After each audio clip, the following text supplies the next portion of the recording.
ஆண்டவராகிய இயேசு கிறிஸ்துவின் நேற்று நாமத்திலே உங்கள் ஒவ்வொரு வாழ்த்தி இந்த காலை தியானத்திற்காக உங்களை அழைக்கிறேன். இந்த காலை வேளையிலே நம் ஆண்டுடைய சமூகத்திலே நம் பாடின வண்ணமாய் ஒரு ஊற்று தண்ணீர், ஜீவ தண்ணீராய் நம் மத்தியில் இருப்பதற்காக நன்றி செலுத்துகிறோம். ஸோ ஆண்டவர் நமக்கு இந்த காலவெளியிலே he is our living water, ஜீவ தண்ணீராக ஆண்டு நம் மத்தியில் இருக்கிறதை குறித்து நம்ம பார்க்குறோம். இந்த வார்த்தை எபிரேய வார்த்தை என்று பார்க்கும் பொழுது எலோஹிம் மாஹிம் சாஹிம், காட் அவர் source of living water.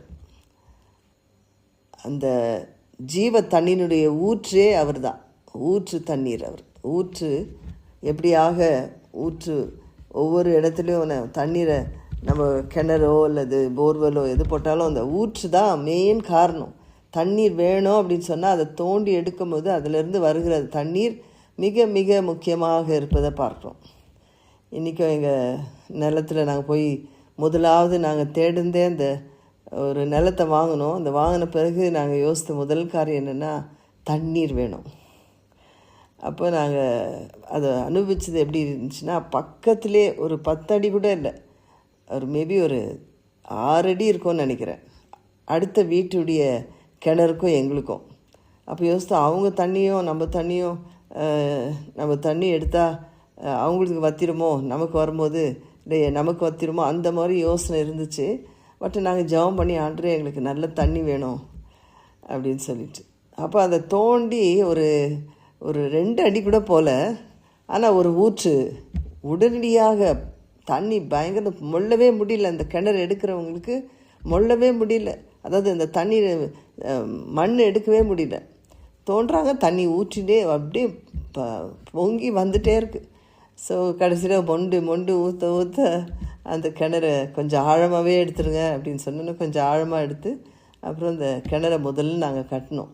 So இன்றைக்கும் அந்த தண்ணி சோர்ஸ் இது ஆயிடுச்சு, 35 வருஷத்துக்கு மேலே ஆயிடுச்சு.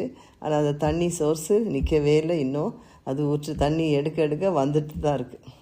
இல்லை இதை சொல்கிறோம், ஒரு சாதாரண கிணறுலேயே நமக்கு தண்ணீர் ஊற்றாக இருக்கும் பொழுது ஜீவ தண்ணீரை கொடுக்க வருகிற தேவன். ஸோ காட் இஸ் அவர் சோர்ஸ் ஆஃப் லிவிங் வாட்டர். லைஃப்பில் நமக்கு ஜீவ தண்ணீர் கொடுக்க இந்த காலவெளியிலே ஆண்டவர் நம் மத்தியில் வந்திருக்கின்றார். He is our living water. He is the source of every blessing. இதை குறித்து நான் வாசிச்சுட்டு இருக்கும் பொழுது ஆண்டு நிறைய காரியங்களை என்னோட பகிர்ந்து கொண்டார். முக்கியமாக நம்ம இன்றைக்கி பார்க்குற ஃபோக்கஸ் நமக்கு எதிராக இருக்க போகுதுன்னா, எப்படியாக ஆண்டவர் நம்முடைய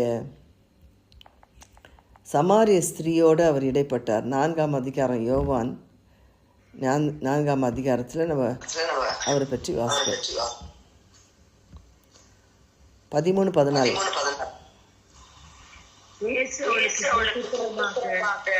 இந்த தண்ணீரை குடிக்கிறவனுக்கு மறுபடியும் தாகம் உண்டாகும். நான் கொடுக்கும் தண்ணீரை குடிக்கிறவனுக்கோ ஒரு காலம் தாகம் உண்டாகாது. நான் அவனுக்கு கொடுக்கும் தண்ணீர் அவனுக்குள்ளே நித்திய ஜீவ காலமாய் ஊறுகிற நீர் ஊற்றாய் இருக்கும் என்றார். இன்னைக்கு நம்ம ஆண்டுடைய ஊற்று சைலண்ட்ல இருக்குமா? ஆண்டுடைய ஊற்று ஜீவ ஊற்று. அவர் சொல்கிற வார்த்தை ஒவ்வொருத்தருமே இன்றைக்கி நம்ம தண்ணீர் ரொம்ப முக்கியமான ஒரு அம்சம் நம்முடைய வாழ்க்கையில். சாப்பாடு இல்லாமல் கூட இருக்கலாம், ஆனால் தண்ணீர் இல்லாமல் இருக்க முடியாது. எத்தனை நாளாக தண்ணி குடித்து உயிரோடு இருந்திருக்கவங்க நிறைய பேர் இருக்காங்க. பசி எடுத்தால் நிறைய பேர் அவங்களுக்கு வறுமையில் இருப்பாங்க. அவங்களுடைய சூழ்நிலைகளில் யாருமே சாப்பாடு கிடைக்காத ஒரு சூழ்நிலை கூட இருக்கும். ஆனால் தண்ணிக்காக சாதாரண ஒரு மிருக ஜீவனோ இல்லது பறவைகளோ இல்லது ஈவன் மரம் செடி கொடிகளோ எல்லாவற்றுக்குமே தண்ணீர் ரொம்ப முக்கியமான ஒரு காரியம், இல்லைங்களா? சாப்பாடு இல்லாமல் கூட இருக்கலாம், ஆனால் தண்ணி குடித்து உயிரோடு இருக்க வாய்ப்பு உண்டு. அதனால் இந்த தண்ணீரை பற்றி நம்ம வேதம் முழுசாக நிறையா காரியங்கள் இருக்கலாம். ஆனால் நம்ம இன்னைக்கு காலையில் நம்ம பார்க்க போகிற ஒரு நபருடைய வாழ்க்கையை குறித்து நம்ம பார்ப்போம்னா, அது சமாரிய ஸ்திரீயுடைய வாழ்க்கையிலே நடந்த சம்பவம்.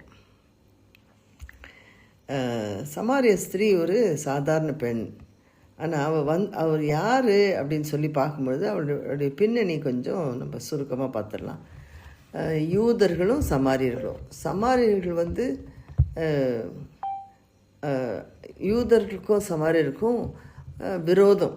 ஏன் விரோதம் அப்படின்னு சொல்லும் பொழுது, அவங்க சமாரியர்கள் வந்து யூதர்களாக தான் இருந்தவங்க. ஆனால் என்ன பண்ணிட்டாங்கன்னா, மற்ற மதத்தினோட திருமணம் செய்து கொண்டாங்க.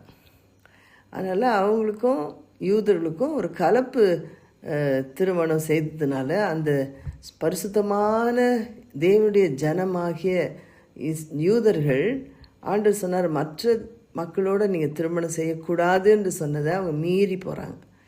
ஸோ அவங்க வந்து ஆண்டவரே மறுதளித்தவங்களாக ஒரு பக்கம். அதே நேரத்தில் என்ன பண்ணாங்கன்னா, அவங்களுக்கென்று அவங்க வந்து எருசலேம் தேவாலயத்துக்கு வர்றதுக்கு அவங்களுக்கு தடை. ஏன்னா அவங்களுடைய சுத்தமான வாழ்க்கை அவங்க வாழாதனால, ஆண்டவருக்கு விரோதமாக எழும்புறதுனால மற்ற யூதர்கள் அவங்கள அலோவ் பண்ணல எங்கே வர்றதுக்கு, எருசலேமுக்கு. ஸோ அவங்களுக்கென்று ஒரு தொழுகை இடத்த அவங்க ஆயத்தப்படுத்திக்கிறாங்க. அவங்களுக்கென்று வேத பகுதி, மோசையுடைய 5 புத்தகங்கள் தான் அவங்களுடைய நியாயப்பிரமாணம். அதை மாத்திரம்தான் அவங்க பின்பற்றினாங்க. அதனால் இதை வந்து ஏசாமி காலம் வரைக்கும் அவங்க அப்படி தான் இருந்துட்டு இருந்தாங்க. அதனால் அந்த ஆண்டு இயேசு கிறிஸ்துக்கும் சமாரிய ஸ்திரிக்கும் பேசின காரியங்களை பார்க்கும்போது சம்பாஷணையில் அவங்க எல்லாவற்றையும் பேசிக்கொள்கிறாங்க. அப்போ தண்ணி கேட்ட உடனே ஆண்டு கேட்குறாரு, எனக்கு ஒரு குடிக்க தண்ணி கொடுங்க. அப்போ தான் அவர் சொல்கிறார் இல்லையா, நீ ஒரு யூதனு, நீ ஒரு ஆண், நீ ஒரு பெண்ணுக்கிட்ட, ஒரு சமாரிய ஸ்திரீக்கிட்ட எப்படி நீங்கள் தண்ணி கேட்கலாம் அப்படி கேள்வி கேட்குற அளவுக்கு அவள் யாரோ ஒருத்தர் வழிபோக்கர் தண்ணி கேட்குறாரு அப்படி. யாருமே பெண்களோடு பேச மாட்டாங்க, பப்ளிக்கில் பேச மாட்டாங்க யூதர்கள் முக்கியமாக. 2வது பெண்கள்கிட்ட பேச மாட்டாங்க. பெண்கள்லே இவங்க யாருன்னா அவங்க சமாரிய பெண்ணு, ப்ளஸ் அவள் வந்து ஒரு விபச்சார பெண். அப்படியா தான் இந்த சமுதாயமே அதனால தான் அவள் மத்தியமாக வரா. யாருமே இல்லாத நேரத்தில் அவள் வந்து தண்ணி மொண்டுன்னு போகிற ஒரு பெண். ஸோ அந்த தனிமையாக இருக்கிற பெண்ணை ஆண்டவர் அவளுக்காகவே அவர் அங்கே வரார். அந்த சமாரிய பெண்ணை சந்திக்கும்படியாகவே ஆண்டவர் வரார். அந்த வர்றதுக்கு கூட அந்த சமாரியா உள்ளே போய் அவர் போனோன்னா அது ஒரு ஷார்ட்கட்டு தான். ஆனால் எப்போவுமே என்ன பண்ணுவாங்கன்னா, ஜனங்க அந்த கடந்து போனோம் அடுத்த ஊருக்கு போகணுன்னா அவங்க எப்போவுமே அதை சுற்றின்னு தான் போவாங்க, தூரமாக தான் போவாங்க. ஏன்னா இந்த ஜனங்க தீட்டுப்பட்டவங்க. ஓகே சாரி க்ளோரி, தீட்டுப்பட்டவங்க. ஆனால் இவங்க மத்தியில் போகக்கூடாதுன்னு சொல்லி அப்படி தான்